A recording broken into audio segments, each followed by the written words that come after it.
Welcome to another episode of My Weird Prompts, an AI-generated podcast featuring the random prompts of Daniel Rosehill as answered by a revolving cast of friendly AI characters.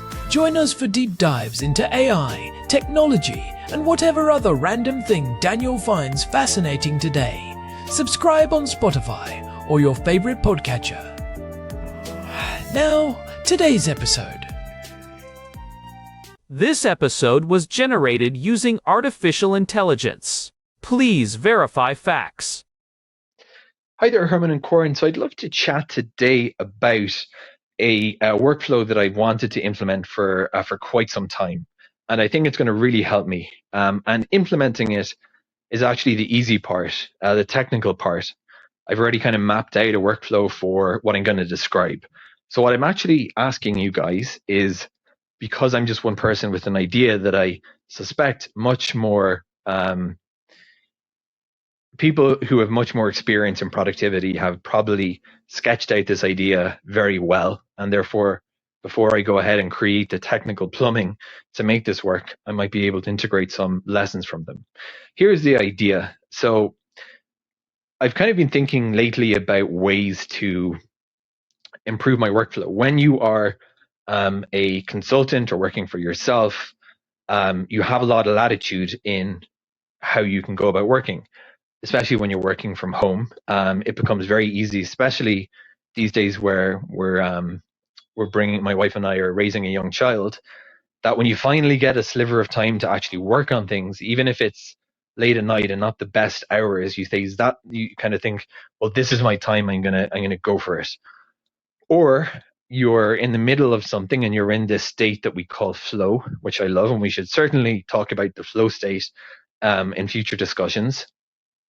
And you kind of say, I don't want to stop now, because if I stop now, I think I've talked about my own sort of neurotype for productivity, which is very flow centric and very not great with dealing with major disruptions when I'm really in the midst of working on something. I mentioned having ADHD in a bunch of episodes because I think it's relevant that some people are very springy. They can kind of switch their attention over to something. They can change context entirely, meet friends for coffee, get back to work. For me, it's like there's work and there's leisure. And I wouldn't even drink a beer and continue working. I have a strict no alcohol at the desk policy.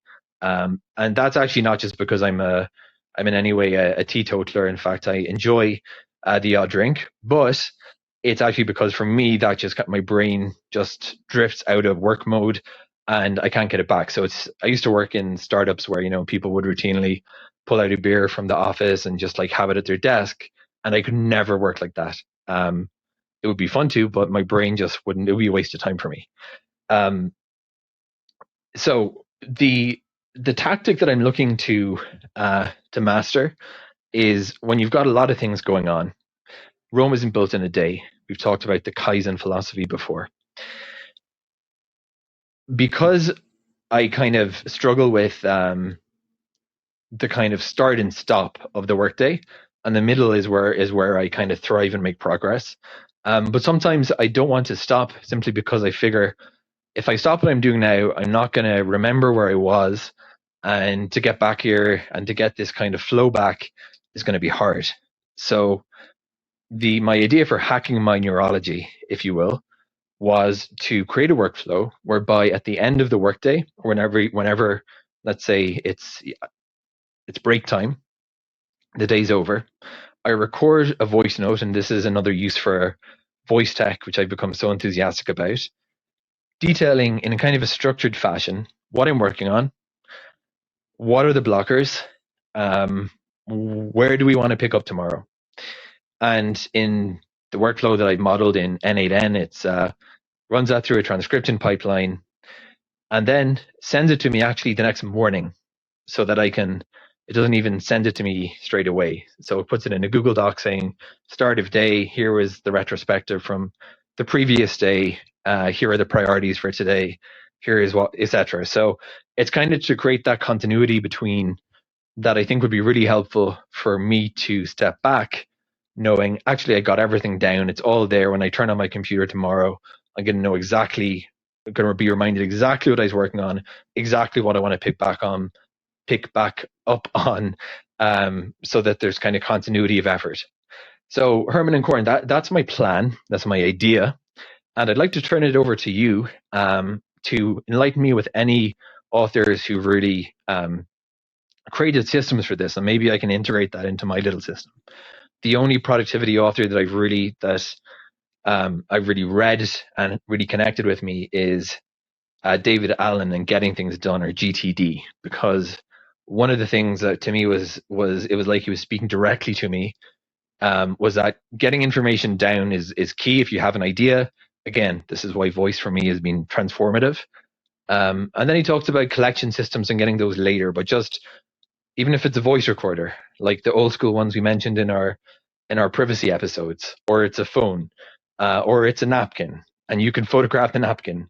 Worry about the capture later and just get the idea down now. And that's something that I've already kind of used, even subconsciously, and I find it really helpful.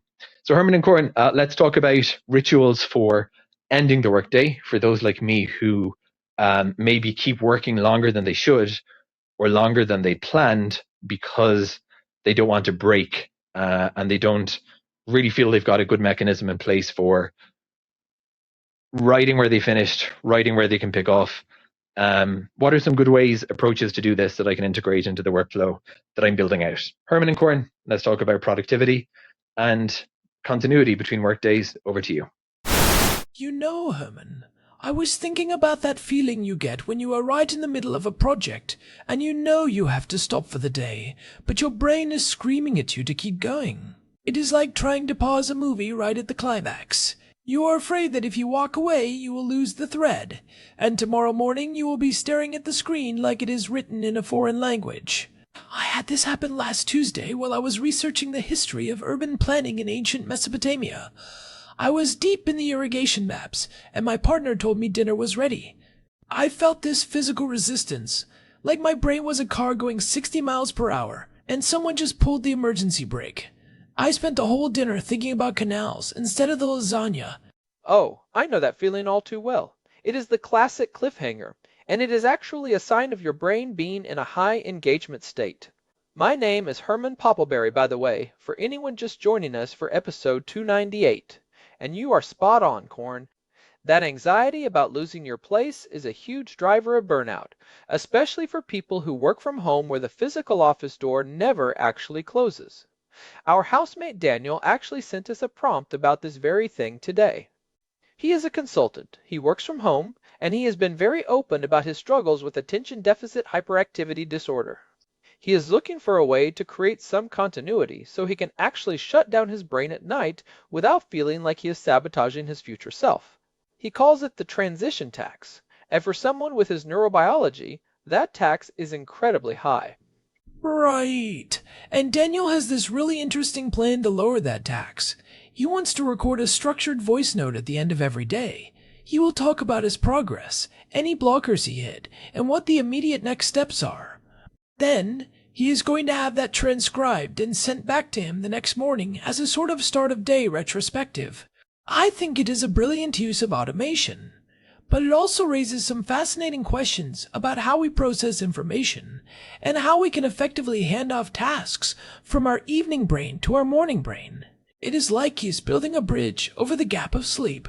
It is a great idea, and it taps into some really deep psychological principles.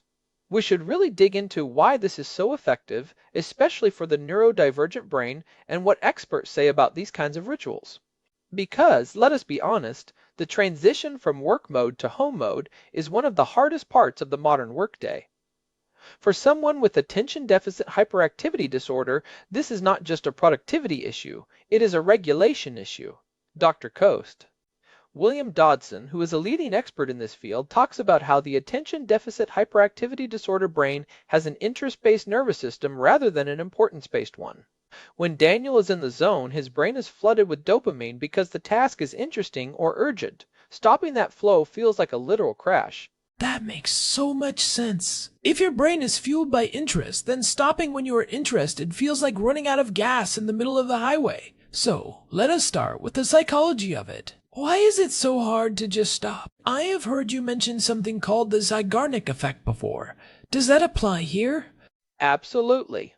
The Zeigarnik effect is this psychological phenomenon where our brains remember uncompleted or interrupted tasks much better than completed ones. It is named after Bluma Zeigarnik, a Soviet psychologist. She noticed that waiters could remember complex orders that were still in progress, but as soon as the bill was paid, the information just vanished from their minds.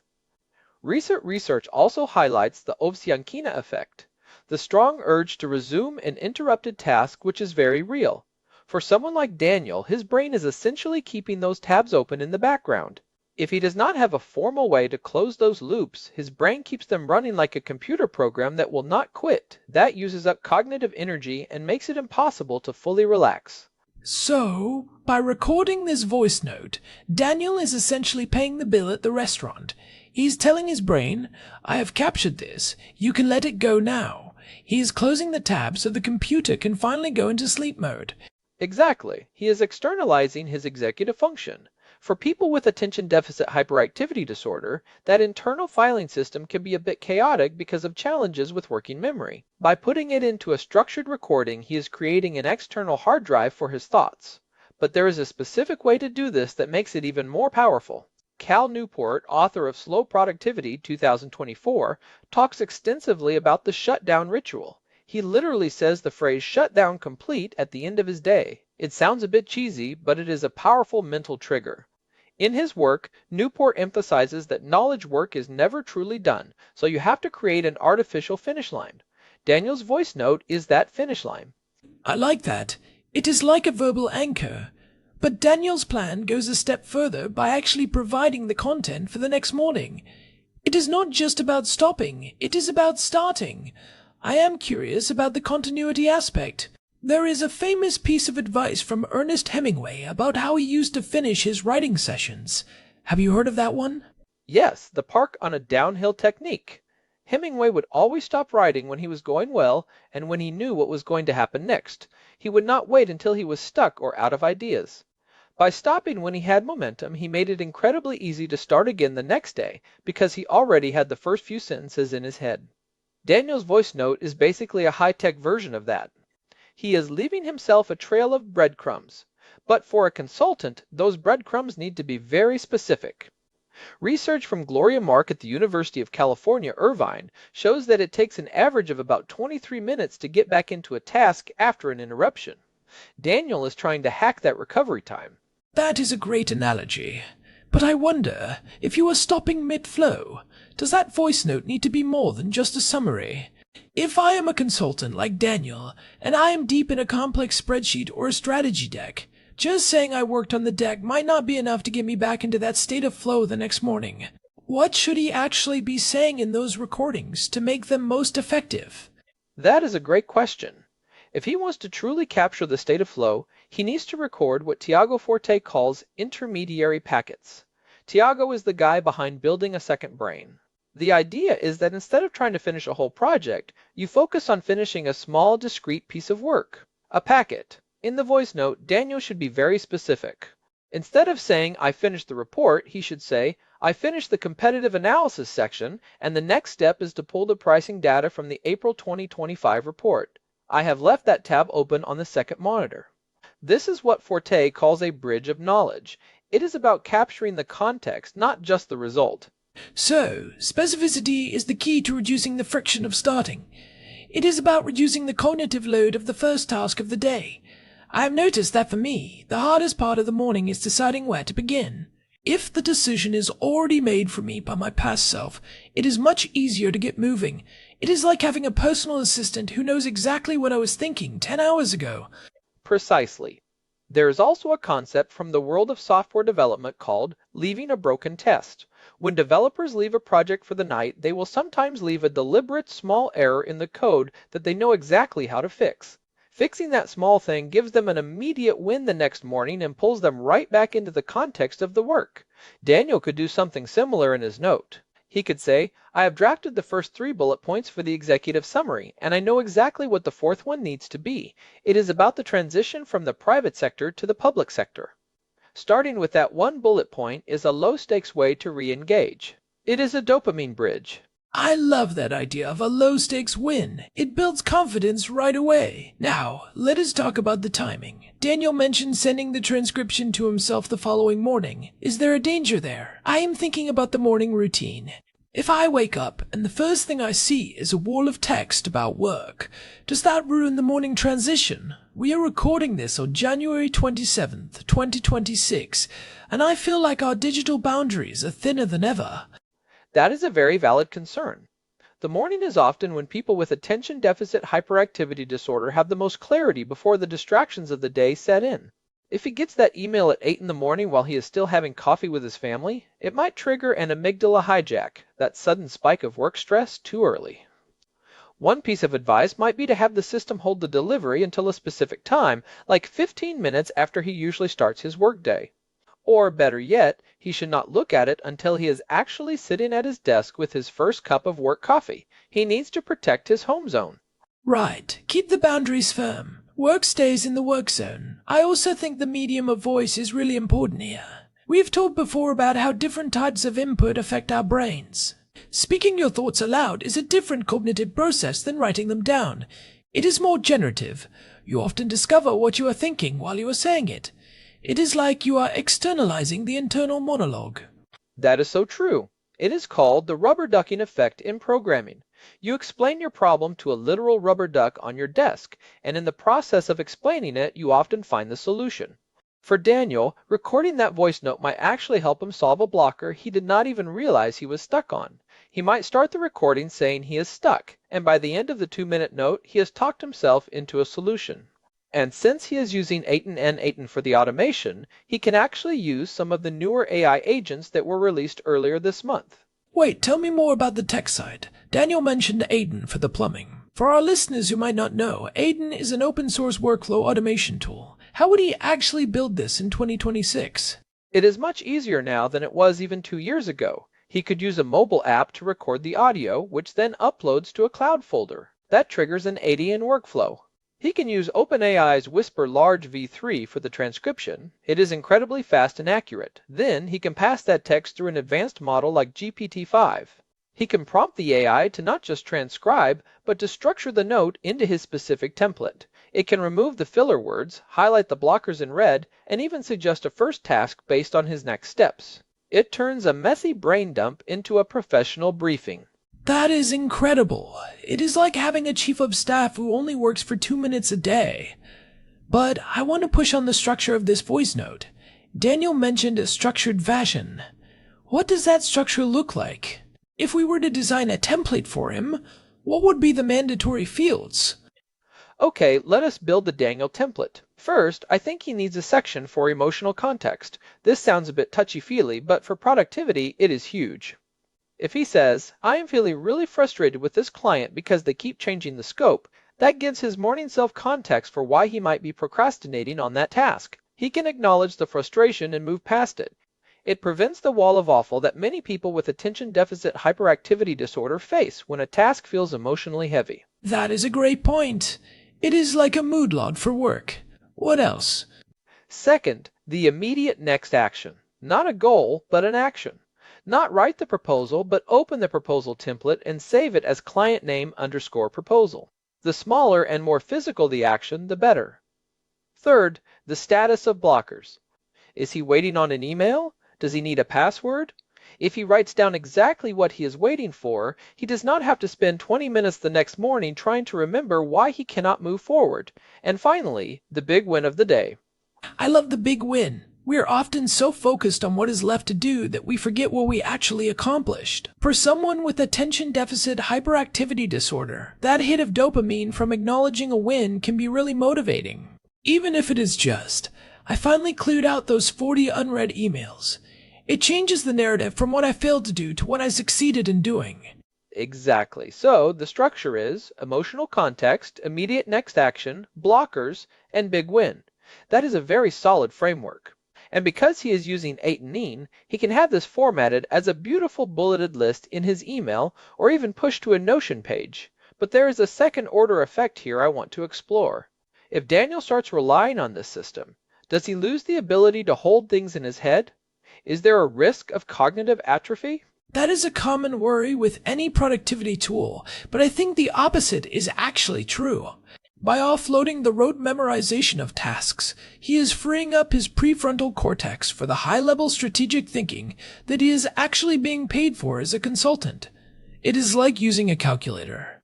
You do not lose the ability to understand math, you just stop wasting time on long division, so you can focus on calculus. Especially with attention deficit hyperactivity disorder, the working memory is often the bottleneck. If you can bypass that bottleneck, you unlock a lot of potential. You are not replacing your brain, you are augmenting it. That makes sense. I am also thinking about the long-term data here. If Daniel does this every day for a year, he has an incredible archive of his work life. He can look back and see patterns. Maybe he realizes he is always frustrated on Tuesdays, or that his biggest wins always come after he takes a walk at lunch. In 2026, we can feed those 365 transcriptions into a large language model and ask it to identify his most common productivity killers. It turns a daily ritual into a long-term strategic asset. Oh, the meta-analysis possibilities are endless. He could even use it to generate his monthly client reports. Instead of trying to remember what he did 3 weeks ago, he just asked the AI to summarize the big wins from the last 20 days. It reminds me of something James Clear talks about in Atomic Habits. He says that we do not rise to the level of our goals, we fall to the level of our systems. Daniel is building a system that supports him when his motivation or his focus naturally dips. And that is the key, isn't it? Motivation is a fair weather friend. It is there when things are easy, but it disappears when you are tired or overwhelmed. A system like this is like a safety net. It catches you when you are having a bad day and gives you a clear path forward. I think it is also worth mentioning the work-life balance aspect again. We live in a world where work is always available. Our phones are in our pockets, our laptops are on our kitchen tables. If you do not have a clear end to the day, work just bleeds into everything. It is the erosion of the boundary. It really is. In the past, when people worked in factories or on farms, the end of the day was dictated by the clock or the sun. When the whistle blew or the sun went down, you were done. Physical labor has a natural stopping point. Knowledge work is infinite. There is always one more email you could send or one more slide you could tweak. Creating a deliberate, artificial stopping point like this voice note is a way of reclaiming that boundary. It is a psychological fence. It protects Daniel's time with his young child. I like that. A psychological fence. It protects your personal life from the encroachment of work. If he is still thinking about a client's budget while he is playing with his kid, he is not really present in either world. He is in that gray zone where he is not working effectively, and he is not relaxing effectively. It is the worst of both worlds. This ritual allows him to be 100% present with his family because he knows that everything he needs for tomorrow is safely stored in that transcription. He can trust the system. So, we have talked about the structure, the psychology, and the tech. Are there any other experts we should mention? You mentioned Cal Newport and Tiago Forte. What about David Allen? Daniel specifically mentioned Getting Things Done, or GTD. How does this fit into that system? David Allen is the grandfather of this stuff. His core mantra is that your mind is for having ideas, not holding them. The end-of-day voice note is a perfect example of a capture and clarify step in the Getting Things Done system. You are capturing the open loops and clarifying what needs to be done about them. The only thing I would add from a GTD perspective is that Daniel needs to make sure he actually reviews the note. A capture system only works if you trust that you will see the information again when you need it. If he records the note but then forgets to check the transcription, his brain will stop trusting the system and will go back to trying to hold on to everything. Trust is the fuel for the whole machine. Right, the trust is the fuel. If the loop isn't closed, the anxiety returns. I also think there is something to be said for the ritualistic nature of it. It is not just a task, it is a ceremony. Maybe you should do it in the same place every day, or with a specific ritual like closing his laptop lid right after he stops the recording. Environmental cues are huge for the attention deficit hyperactivity disorder brain. Yes, maybe he stands up, stretches, records the note, and then literally walks out of the room. That physical movement helps signal to the brain that the context has changed. It is like the psychological equivalent of commuting home from an office. It is the digital commute. I love that. We've been talking about this in the context of attention deficit hyperactivity disorder and consulting, but honestly, I think almost anyone could benefit from this. I might start doing it myself. I was thinking the same thing. I often find that my best ideas for the podcast come to me right as I am trying to fall asleep, because my brain is still chewing on whatever we discussed that day. If I could just dump those thoughts into a recording at 5 in the afternoon, maybe I would sleep better. There is actually research showing that writing down a to-do list for the next day helps people fall asleep faster than if they just journaled about their day. It is about that future-oriented closure. It calms the central nervous system. It really does. And honestly, Corn, I would love to see your end-of-day transcripts. I bet they are full of weird tangents about sloth biology and ancient history. But you are right, it is about peace of mind. I am curious, though, if Daniel gets a blocker that he cannot solve in the moment, how should he frame that in the note? Sometimes a blocker isn't just a missing password, sometimes it is a conceptual wall. That is where the power of the subconscious comes in. In the note, he should frame it as a question. Instead of saying, I am stuck on the strategy, he should say, I am looking for a way to connect the marketing goals to the long-term sustainability plan. I do not have the answer yet, but that is the question I am working on.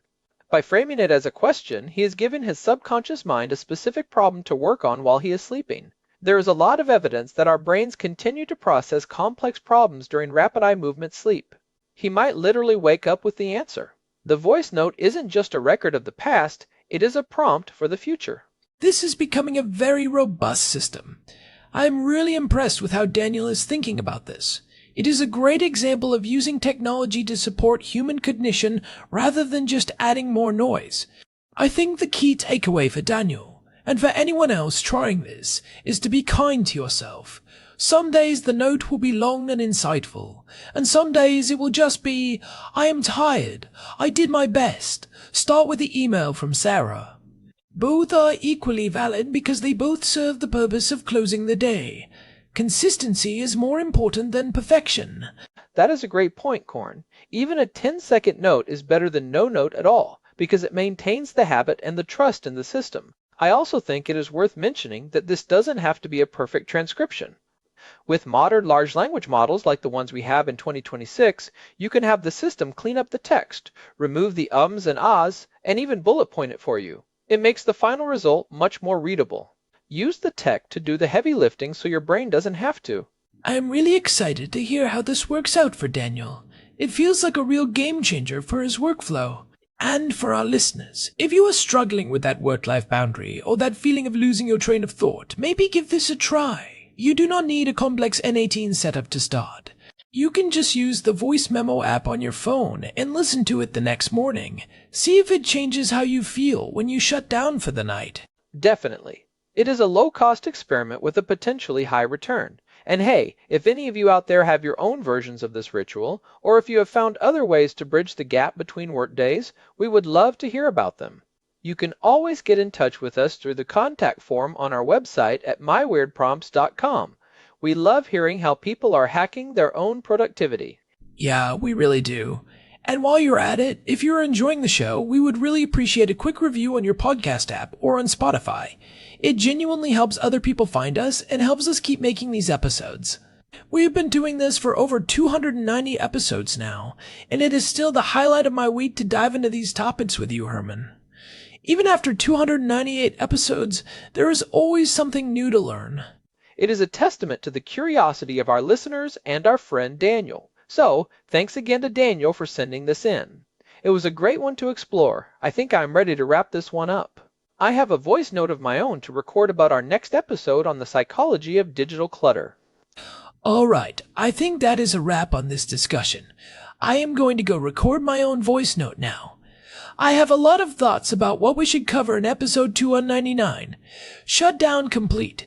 Nice touch, Corn. Until next time, this has been My Weird Prompts. You can find us on Spotify and at our website, myweirdprompts.com. Thanks for listening, everyone. We will catch you in the next one. Catch you later. This episode was generated using Gemini Flash 3. Text-to-speech engine was Chatterbox Turbo.